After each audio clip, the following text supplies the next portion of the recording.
Hey, my spookies. Before we start today's show, I just want to give you a quick update. My dog Chicano has had his full chemotherapy treatment. It is completed, and it really looks like remission is pretty much guaranteed. So fingers crossed. And I just want to say thank you so much. We've paid for half of his entire veterinary treatment just through GoFundMe. And if you want to help in any way possible, just go to weeklyspooky.com and click on Help My Dog. Anything is appreciated. And now, let's get to the show because this one is far out in all the best ways. The crystal meth game is already an unsavory world that doesn't necessarily make you feel safe and secure. But what if there was something even more dangerous than the addictions and the addicts all around you? What if there was something you could never predict was coming to get you, and it's hungry? What's that? You want to be scared? Come with me.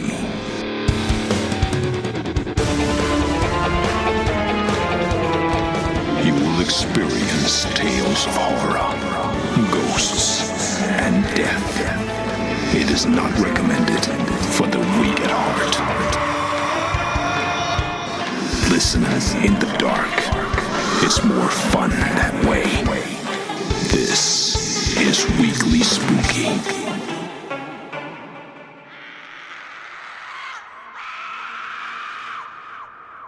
Hello, my spookies. It's Wednesday, and you know what that means. It's time for a little spooky in your weekly. I'm your host and narrator, Enrique Couto, and we have quite the story for you tonight.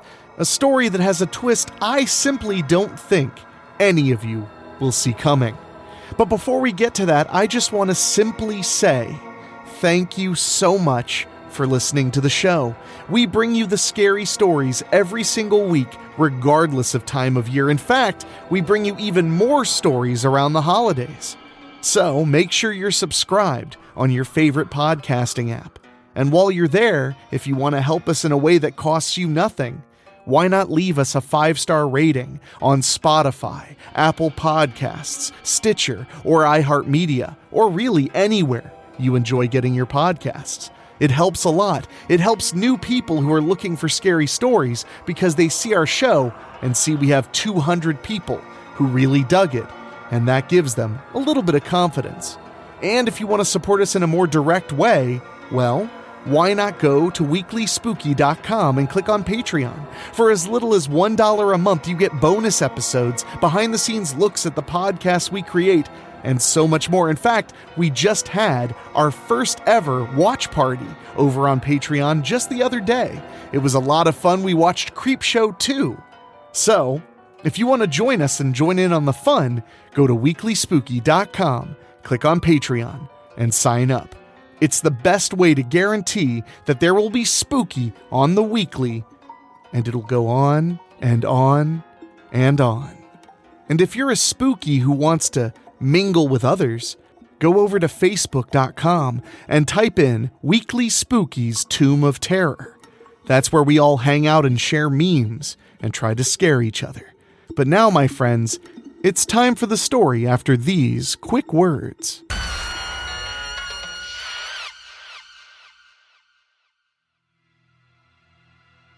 Night of the Tyrants by David O'Hanlon. Good things come to those who wait, Leslie Bonner said in his low Texan drawl before taking a pull off of his Marlboro. Bad things come to those who live here. He wasn't wrong. The town of Fortune, Missouri had a way of dishing out horrible fates for its residents. Bruce and Maggie Boudreau knelt on the stained carpet of the single-wide trailer that sat on the far western edge of the Gables, a trailer park converted into an industrial-sized meth lab by the Dixie Mafia. If you lived in Fortune, you either worked for the Gables or the waste containment facility. Bruce wasn't about to risk his health handling toxic waste. Cooking crank had been much safer, at least until he stole 10 kilos of uncut ice. Mags wanted new tits, and Bruce couldn't object to that. His cock came up with the plan before his brain had a chance to consider the logistics of moving so much product. He'd never sold dope before, in any quantity, but it seemed simple enough. Took less than a week to find a buyer for the whole damn batch, as it were. Unfortunately, the buyer turned out to be an undercover Fed. Bruce and Mags escaped, but their car was left on the side of the road. Bonner's mole in the DEA tipped him off, and he made the trip over from Nashville to deal with the mess. The entire operation would be relocated, which would mean months of lost production. Months that Bruce and Maggie wouldn't be around for. Leslie knelt behind Maggie, blowing a spear of smoke past her face. His pewter eyes cut down her bony back to the tramp stamp above the exposed, neon green strings of her thong. He glanced at Bruce with his sleeveless flannel shirt and stick-and-poke tattoos. He wasn't sure if the couple were cliché stereotypes or if Jack Turney had decided on this being the official uniform of all of his employees. Jack rocked on a stool to the Springsteen tape playing on the boombox. Leslie never liked Jack personally, but he was the best choice to run the lab. He'd been a manager at Walmart after all. Killing him wouldn't exactly be wasteful, but it wouldn't be the most pragmatic choice either. Leslie tongued a chipped molar and weighed his options. It wasn't like he could take out an ad in the Help Wanted section. Leslie eyed the man carefully and flicked his ash on the carpet. Jack could live. The other two would just have to die more painfully to make sure the point still got across. Leslie extinguished the cigarette behind Maggie's ear. She fell forward, shrieking, before curling up in a fetal position. "What the fuck?" Bruce howled. "Stop that! Leave her alone!" Leslie backhanded him across the cheek. His topaz ring tore a divot from the tweaker's gaunt face. Maggie's screams seemed to get louder, changing pitch, and then went on forever. Jack stopped rocking and looked at one of the foil-covered windows. The aluminum blocked the heat signature of the labs from the police choppers using infrared scanners, but it also left the occupants blind to the outside world. His shaking hand battered the top of the radio until he found the stop button. Leslie turned his ear up to the ceiling. It wasn't his victim he was hearing. "That's an emergency siren," Jack stammered. "Something's happened at the waste plant. Toxic spill, maybe. Shit. Nothing else it could be." "Great," Leslie hissed. He stood slowly scratching at his chin. A smile creased his face, and he gave Mags a kick in the tailbone. "Actually, this is great. Fucking full-on act of God great." "How you figure that, Les?" Jack chewed his fingernails in anticipation of the answer. "Feds can't snoop around if the whole area's gone nuclear, or whatever the shit they have out there." Leslie chopped his hand down on the back of Bruce's neck and sent him crashing over. "What the hell do they have over there?" "Nothing good," Jack muttered. Maggie crawled on her knees to Bruce's side and stroked his face. "You okay, baby?" "Course he is," Leslie snorted. "I ain't about to kill either of you that quick. Just a little thump to make sure you're both paying attention." "You bastard," Maggie sniffled. The running mascara became white trash war paint as she glared at him defiantly. "If I wasn't tied up, you'd be The trailer rocked violently. Leslie drew the oversized LAR Grizzly pistol from his shoulder holster and went to the nearest window, ripping away the tinfoil that covered it for a peek outside. He scanned the park for anything out of the ordinary, but only saw more of his employees stepping out of their trailers to investigate for themselves. "Was that one of the labs?" Jack asked, shakily. "Too far away," Les reassured him. "Something must have gone really rotten up at the chemical depot. You keep any respirators in here?" Jack nodded and jabbed a finger toward a cabinet near the sink. "Good." Leslie waved him towards the window with the pistol. "Come watch for anything unusual." Jack did as instructed. He cupped his hands around his eyes and pressed them to the glass for a better look. One of the crooks from the nearest lab lifted his safety goggles and squinted into the surrounding woods. The man took a few tentative steps forward, then stopped. He was pointing at something. Jack turned to tell Leslie when he noticed Bruce. "Hey, knock it off!" Jack grabbed a half-empty Schlitz can and chucked it at him. Bruce flinched as it bounced off his shoulder, and the tiny pocket knife clattered to the floor. Mags snatched it up, quickly. "Boss, the bimbo thinks she's being cute," Jack tattled. "She is cute, Jack. Just look at that face." Leslie cocked the hammer back. "Wonder if it'll still be cute dripping down the wall." Maggie looked from Jack to the gun, then up to the surgical eyes of Leslie Bonner. He wasn't bluffing. She turned the knife over in her hands and stabbed it into the floor. Les took a respirator from the cabinet without looking. Jack snapped his fingers and pointed to the far wall. "Get your bony ass over there until you're told otherwise." He waited for her to stand before turning his attention back to the window. Leslie set the gun down long enough to get the mask on. The glass exploded inward, and Jack staggered backwards. He stumbled left, then right, then forward, back again. Maggie's screams filled the meth lab, rivaling the siren outside. Leslie snapped the gun up into a two-handed grip and aimed at the window. Jack continued to square dance, blood splashing against the ceiling from the stump on his shoulders. He finally collapsed next to Bruce, knocking over an ether tank in the process. His severed arteries spurted the prisoner's face, drawing gags and whiny curses. Bruce rose to his knees and scuttled away from the corpse. "Where the fuck is his head?" Leslie barked. He swung the pistol toward Maggie. What happened?" "There's something out there," she shrieked. It bit off his goddamn head." "Obviously."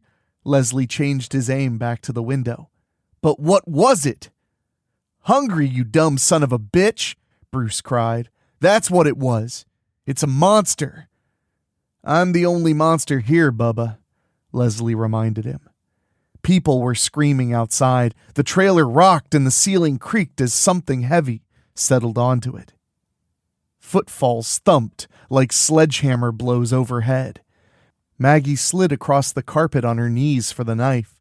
She began sawing through the ropes as whatever was stalking across the roof came to a stop directly above her. Something flashed past the broken window. Leslie's pistol unleashed a clap of artificial thunder and blasted a chunk from the frame. Bruce cupped his hands over his ears. "Jesus, couldn't you find something smaller?" he whined. "Sure, lend me your pecker."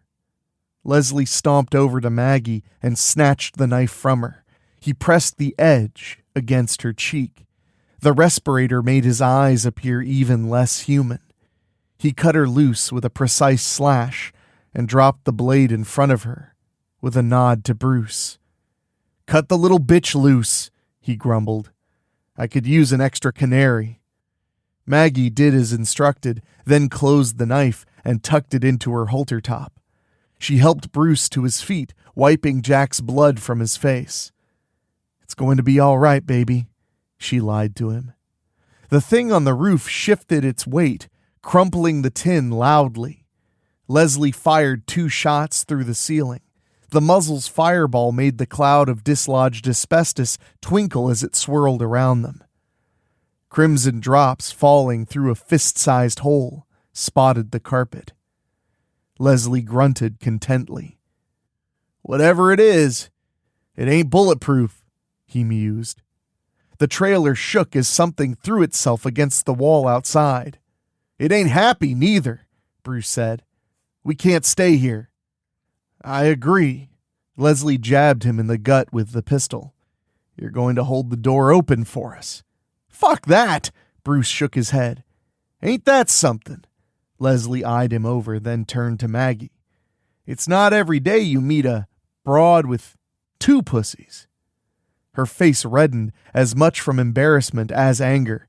Bruce was a sweet guy, and he treated her nice. She'd married him because she genuinely liked him after all. But Leslie was right. He was a fucking coward. She squeezed Bruce's scrawny arm. "Please, sugar, it'll be all right." She looked at the wall behind them as the thing outside rammed it again. The panel split from the blow. "See that? It's on the other side of the trailer. Just go open the door."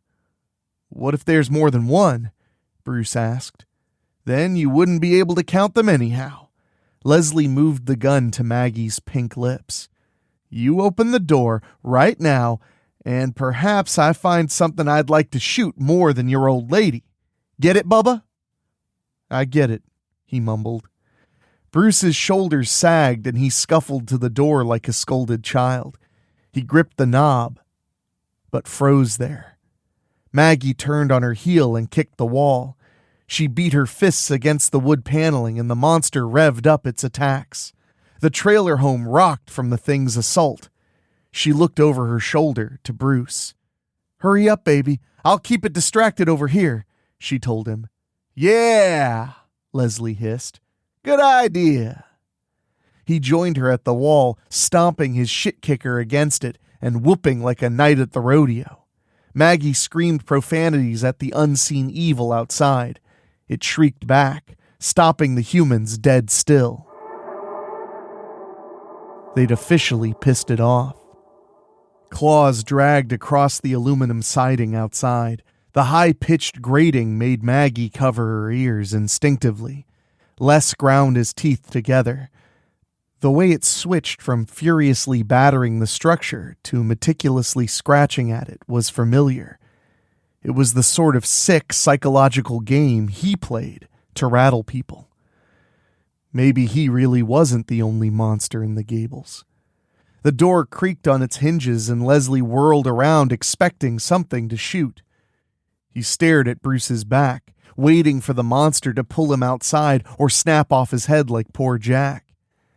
Bruce turned slowly, his face whiter than normal. He ran to the sink, vomiting loudly into the steel basin. "What is it?" Leslie demanded. Bruce pointed to the door between heaves. Les leaned and craned his neck to see without having to get closer. It wasn't a great view, but it was enough. In the piss-yellow light of the street lamps, he could see the body parts wrapped in the tattered remains of white Tyvek coveralls and the bare, open ribcage of the torso. He cocked his head. The urge to join Bruce at the sink swelled in the back of his throat. The torso and the limbs were from two different bodies. The damnable thing outside had been ripping his employees to shreds. "Why'd it get quiet?" Mags whispered. "Because it wants to scare us," Leslie said, certain that he understood it, whatever it was. "We heard it, made it personal. It wants to play with us." "You heard it, you stupid asshole," Maggie corrected him. "You got the fucking gun." "That's right, I fucking do." He grabbed her by the back of the neck. "And I got the keys to the Chevy outside. You pick which one gets you out of here." "I'll take the truck," she snarled. "Then go check that the coast is clear." He gave her a shove. She gripped the door jamb and rocked on the balls of her feet. She took a deep breath to steel her nerves, then shot her head outside for a quick look in both directions. She backpedaled quick as she could. "It's clear. There's nothing out there but dead folk." She sniffled and wiped her nose with the back of her hand. "Lots of them." "Well, it's a dangerous job." Les strolled to meet her, digging the keys out of his black jeans along the way. "Let's blow this joint." Something blew all right. The trailer's windows shook and the siding rattled. The creature outside screamed, and another answered it.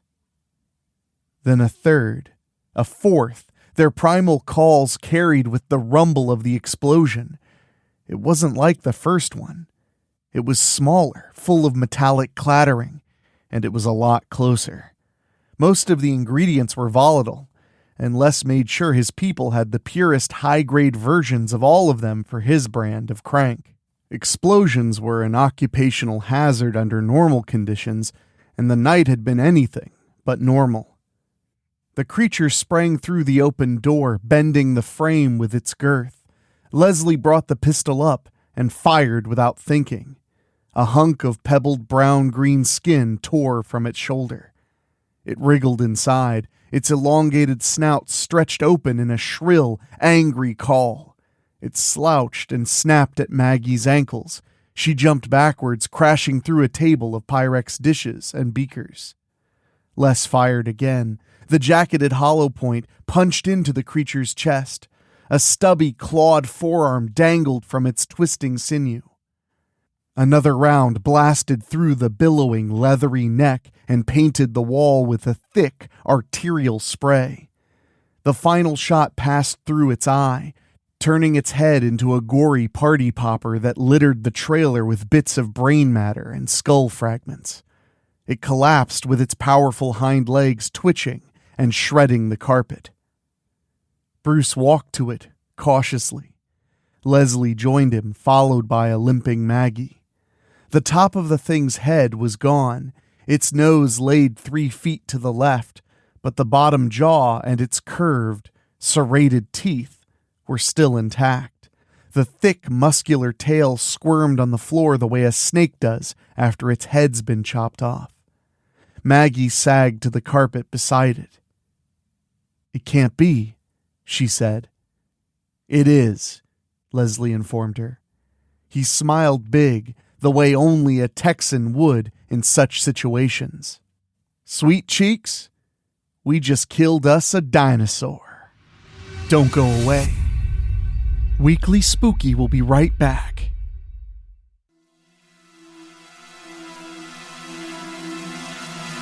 "Dinosaurs ain't even real!" Bruce shouted. Les hit him with the pistol, driving him to his knees next to his wife. "They are, and there's plenty more of them," Leslie growled. "At least 3, matter of fact." "Let's go to that truck," Mag whispered. She snapped her eyes to Leslie. "Now!" The keys fell into her lap. She held them up by the rabbit-foot keychain. "For good luck," Les explained. "The rabbit had 4 of them, and look how he wound up." She stood skirting around the dinosaur carcass. The tail flopped about to block her path to the door. She tried stepping over, and it swept her leg, making her stumble forward. Leslie watched her topple over the threshold and disappear off the rickety steps. He couldn't hear her hit the ground over the still screaming siren. He heard other things, though. Gunshots popped off around the gables, the sound of his employees fighting back against the prehistoric super predators. Screaming and roars interrupted sporadically. Then, less screaming. Then, less shooting. He didn't get to Fortune often, so he wasn't sure how many people Jack employed, but so long as they were fighting, it meant the dinosaurs were distracted. He gave Bruce a kick in the hip. "Get up." "I think we should hide," Bruce said, sniffling. "The alarm means the depot called for help, don't it?" "How the fuck should I know?" Leslie looked down at the dinosaur and huffed. "Oh hell, we better hope that ain't what it means." "Huh?" "Goddamn, boy. This lizard's brains are all over the living room, and it's still smarter than you." Les grabbed Bruce's collar and hoisted him to his feet. "They said it's a chemical storage site, but they're making dinosaurs. Don't you get it?" Bruce stared at Leslie for a long moment before shrugging. He did not get it. "It's a secret project where no one's going to give a fuck about it," Leslie explained. "This town's always had shit luck, and plenty of it. One more disaster ain't going to hurt nothing. Whoever's running the operation, really running it, is going to kill every motherfucking Peckerwood in Fortune and blame the whole thing on a chemical spill." "Oh." Bruce bit his lip. His eyes widened when it all sank in. "Oh, we gotta go." "Glad you approve of the plan." Leslie rolled his wrist. The pistol felt reassuring in his hand, but it also felt light. He ejected the magazine and tossed it over his shoulder. It clattered into the kitchen. He eased the slide back a bit, but didn't look. It took him 3 more seconds to get up the nerve for that. He glanced quickly, scared of what he'd find. He gave a sigh of relief at the hint of polished brass. There was still 1 bullet in the chamber. He couldn't waste it on Bruce, not until the now leaving Missouri sign was miles behind them anyhow. The sudden rumble of his truck brought him back to the present. He gave Bruce a shove toward the door. The dinosaur's tail flailed once more and fell still as if letting them pass by choice. Headlights blazed across the yard and the truck slid to a stop in front of the porch. Les gave Bruce another prod to exit. "Would you look at that, Bubba? Your old lady's come to save your sorry ass. Best we don't keep her waiting." He nudged him with the gun for emphasis. Bruce nodded and eased himself forward. Maggie was waving frantically for him to hurry. The tweaker watched the dino tail, expecting it to jump up again. He made it out onto the porch without incident and breathed a heavy sigh. "Just get in the bed, baby," Mags shouted. "We need to hurry. The whole mountain's on fire. I just seen one of them things." Bruce saw one too. It launched itself into the bed of the truck, slamming its snout through the back glass in one fluid motion. Bruce watched it bite through the dashboard with a crunch. He screamed and jumped over the dead Saurus, sprinting back into the safety of the meth lab. "You fucking coward!" Leslie shouted. The gangster knelt and braced the pistol over his arm, taking aim into the cab of his truck. There was no clean shot. Maggie pushed the door and it banged against the porch an inch away. She was trapped. The monster spat out the vinyl and swatted Maggie with its snout. It squirmed in place, breaking away safety glass with its thick neck in an attempt to get a better angle on the succulent, human morsel. A forelimb shot into the cab, rending the leather seats. Maggie tried to go out the window but was stopped by another blow from the dinosaur's skull. It bared its teeth in front of her face. The fetid hot breath reeked of blood and the scraps of raw meat clinging between the serrated fangs. It snapped down. Maggie jerked her head away, leaving a clump of Aquanet-flavored curls in the beast's mouth. Her foot battered the pedals in her attempt to escape. The engine revved, drawing a hiss from the monster.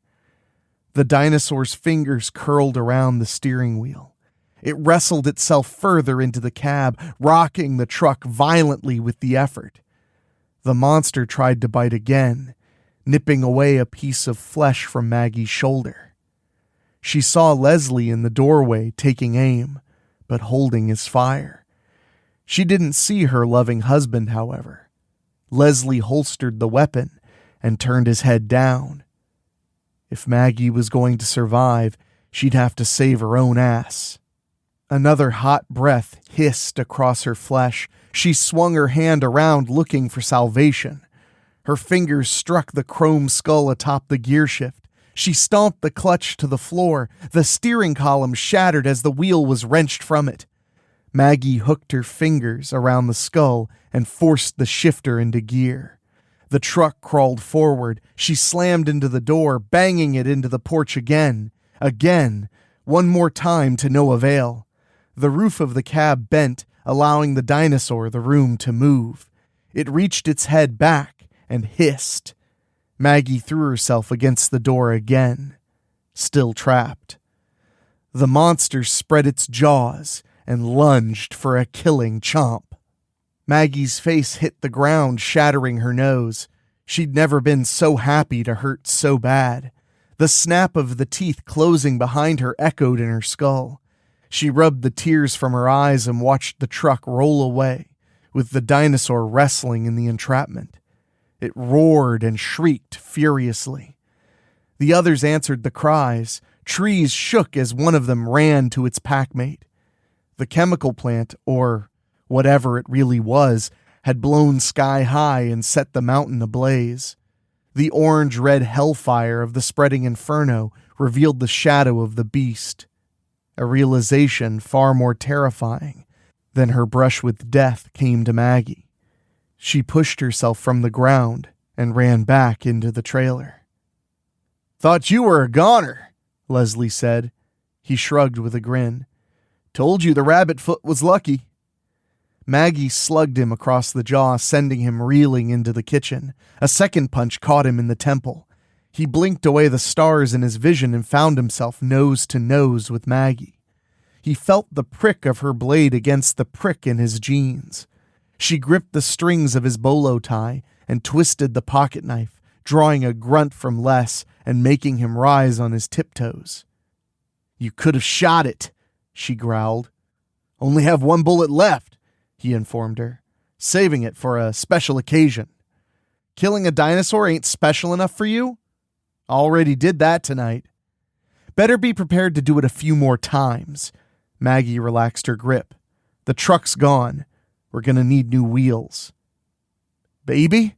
Bruce said in a shaky, uncertain voice. "Baby, you made it!" Maggie turned to face him. Blood poured freely from her nose down to the buttons of her denim shorts.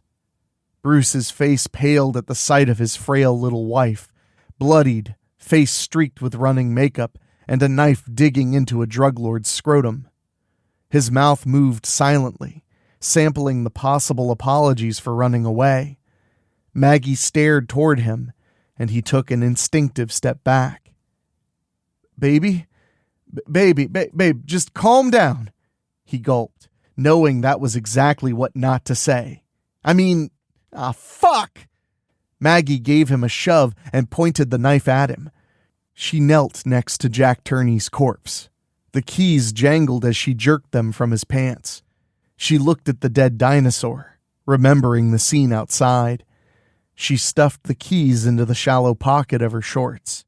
"We got a ride," she said. "Now we just need a plan." "Jack's parked 2 trailers over." Les indicated the direction with his thumb. "We only got 1 bullet to get us there." "You didn't bring any more?"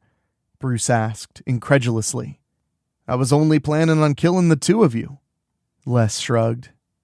Maggie pulled a vial of crank from Jack's shirt and treated both blood-filled nostrils to a sample. It burned like a motherfucker all the way up, and the chemical rush down the back of her throat was a mix of copper and ammonia with the bitter aftertaste of ephedrine. She ground her teeth while it went to work on her nervous system. Les and Bruce were arguing, but she couldn't make out a word of it. They needed a plan, and nothing on earth is more creative than a tweaker with a fresh toot up their nose. She crawled along the floor to retrieve something shiny. She stood up, slinging the cylinder over her shoulder. She elbowed past Leslie into the kitchen and let the ether canister clank onto the countertop. Maggie continued tearing through the cabinets for various supplies without speaking to the men, despite their questions and pestering.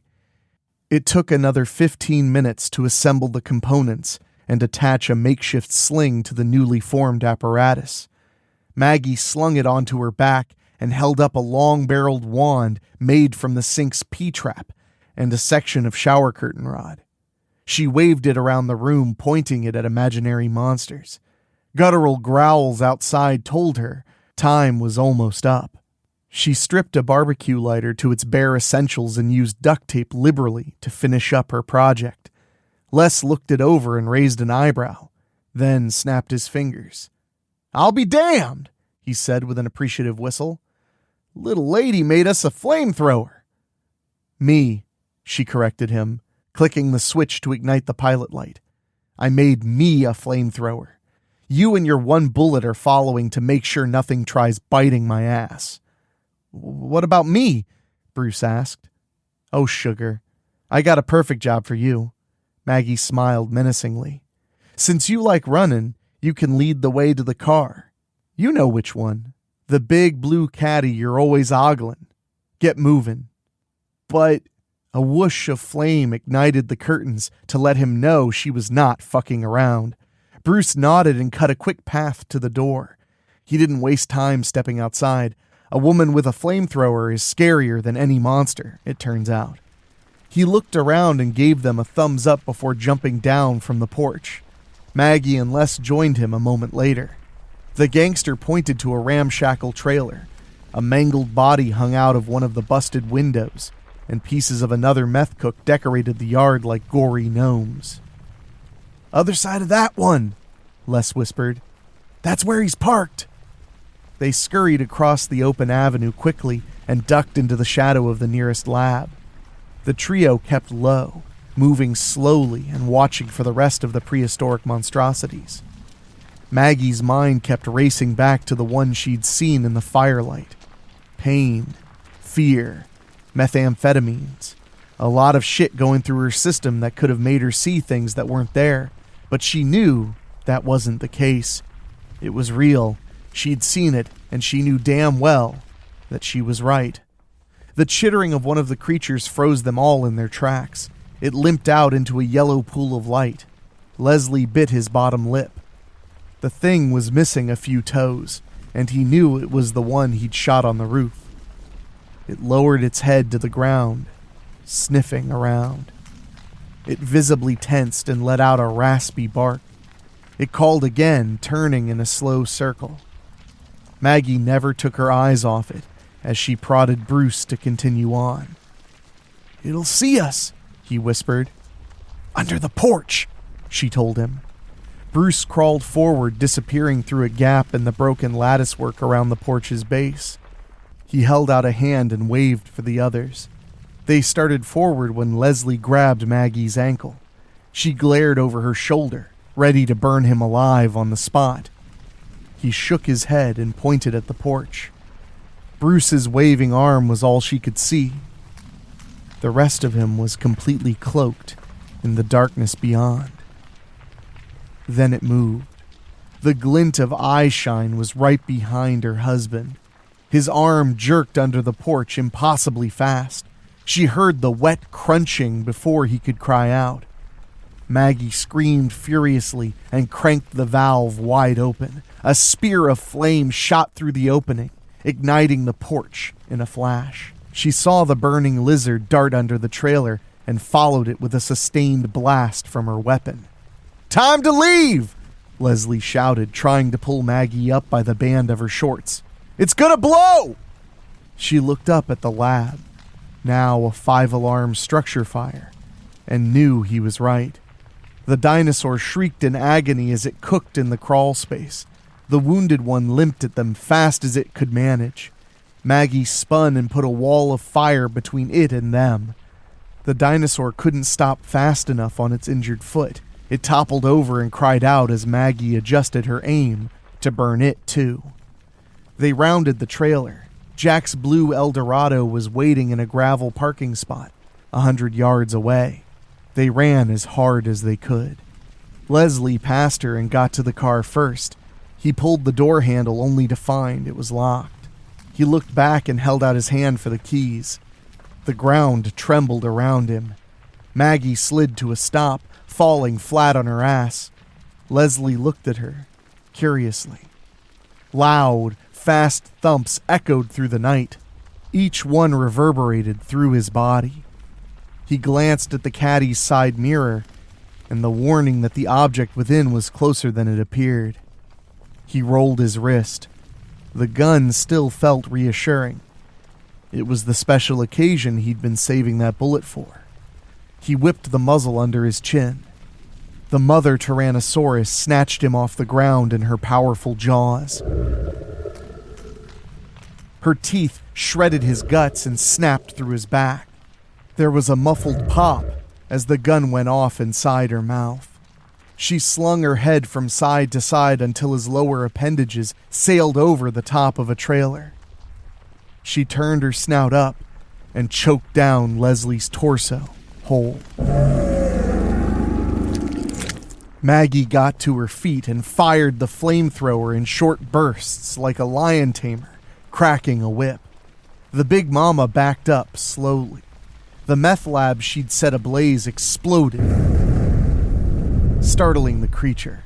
Maggie got to the car and reached into her pocket for nothing. The keys were gone. She looked back and saw them shimmering in the firelight where she'd fallen. The flamethrower sputtered. She discarded it and dropped to the ground. rolling under the car as the beast scooped up a mouthful of gravel. It bashed its head against the car, shoving it to the side. Maggie scooted along to stay underneath it. The explosion had thrown flaming materials into the surrounding mobile homes. They were all starting to go up. She was trapped under a car, being pursued by a dinosaur in the middle of hillbilly Hiroshima. Metal crunched and the frame of the car got uncomfortably closer to her. She crawled on her back toward the front of the Cadillac. The drive shaft tore her halter top open, and for the first time ever, she was thankful for her small endowments. She heard the clatter of the knife falling out of her ruined top. Her fingers curled around the wooden grip, and she opened it with a dainty click that the T-Rex answered with a mighty roar. Maggie hurried to the engine compartment and wriggled her arms up, groping blindly for the fuel line. She cut at anything that felt right. The third try sent a spurt of gasoline into her left eye and let her know she'd found it. Maggie dropped the knife and continued forward as the pool spread beneath her. She grabbed the bumper and took a deep breath, holding it in while the monstrous mommy stomped over the car to the other side. Maggie looked at the clawed feet. It was facing away from the trailers. She had a chance. Maggie pulled hard on the bumper, freeing herself from under the car and grating away the flesh of her shoulders in the process. She rolled to her hands and knees, scrambling like mad until she got her feet under her and could run. The trailer exploded. The car went up next. She heard the pissed-off roar of the beast. She looked back to see it staggering away from the brutalizing heat. Another lab came apart in a massive fireball, engulfing the beast and spurring her to run faster. The glades continued exploding for another 30 minutes, and Maggie ran the entire time. She could barely hear the small pops of secondary blasts by the time her legs gave out and she collapsed on the side of County Road 232. Her feet twitched like they wanted to keep going, but the muscles in her legs weren't having any of it. Helicopters rumbled overhead on a path toward fortune. She rolled onto her back, clapping her hands to get their attention. Her lungs were too busy fighting for air to call out. She slapped the ground in defeat. Maybe they were the army or something, and they'd kill that big bitch of a dino before it caught up with her. Headlights crowned a hill further down the street, and Maggie forced herself to her knees. She tried to slow down her heaving breaths, but it was pointless. It took all her effort just to stand. Something chittered behind her. She bent, putting her hands on her knees, and shook her head. She looked at the headlights, at her salvation, then over her shoulder, just in time to see the teeth closing around her face.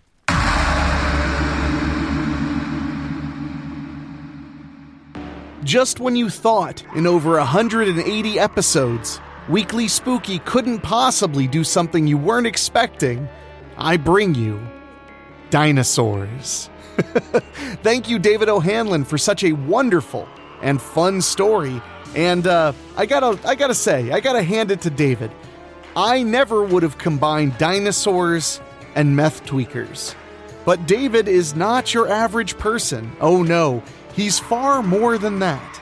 So thank you again, David, and thank you all for listening. I hope you enjoyed this week's show, and make sure you come back on Monday and hear a brand new episode of Terrifying and True. In fact, just 2 days ago, we published the story of the killing of Tupac Shakur, which is unsolved and may have been a hoax. Who knows? I'm not saying it was, but I am saying we're going to dive deep and find out. If you love what we're doing here, by the way, you need to go over to weeklyspooky.com and click on Patreon. For as little as $1 a month, you get all kinds of bonus episodes and so much more. And speaking of Patreon, I want to say an extra special thank you to our Patreon podcast boosters, folks who pay just a little bit more to hear their names on the show. And they are Bobbletopia.com, Megan Hua, Julia Kirsch, Brent McCullough, Gino Lyons, Steve King, Karen Weemet, Jack Kerr, and Craig Cohen. Thank you all so much, and if you want to hear your name on the end of every episode of Weekly Spooky, just go to weeklyspooky.com, click on Patreon, and select a $15 tier or higher. And there's all kinds of great stuff coming out over on Patreon. But now it's time for me to get out of here. Until next time, make sure you're subscribed because we publish all kinds of scary good content. But now for myself, for our executive producer Rob Fields, for our composer Ray Mattis, and our producer Dan Wilder, I will talk at you later. Thank you for listening. Make sure to find your way back next week. But for now, you are safe. Trust me.